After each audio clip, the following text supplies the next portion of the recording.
Tasya Atasya trending di Twitter dituding tak bayar gaji karyawan hingga aib dikuliti. Nama selebgram Tasya Atasya kembali jadi omongan di jagat maya. Saudara kembar beauty influencer Tasya Farasya itu menjadi trending topik utama di Twitter. Usut punya usut, sorotan atas Tasya Atasya muncul usai salah satu mantan karyawannya buka suara karena gajinya tak dibayar. Berawal dari sini, benar-benar kecewa. Kontrak habis tanggal 16 Mei 2023 disuruh extend sampai tanggal 19.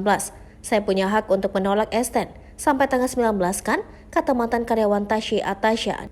Sang mantan karyawan itu pun membahas rincian gaji yang menjadi haknya namun tak dibayarkan. Setelah curhatannya viral, sang mantan karyawan itu pun menerima pembayaran gajinya dari Tasya Atasya. Imbas dari curhatan mantan karyawannya itu, sosok Tasya Atasya pun menjadi banyak diperbincangkan oleh netizen. Tak sedikit yang langsung menguliti aib ibu 3 anak itu. Ada yang menyinggung soal konten Tasya Atasya yang diduga merendahkan pedagang lewat review kuliner yang dia lakukan.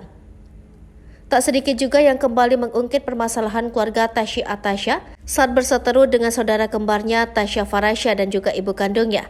Menanggapi curhatan sang mantan karyawan yang viral, Tasya Atasya kemudian mengunggah tulisan di story Instagram pribadinya.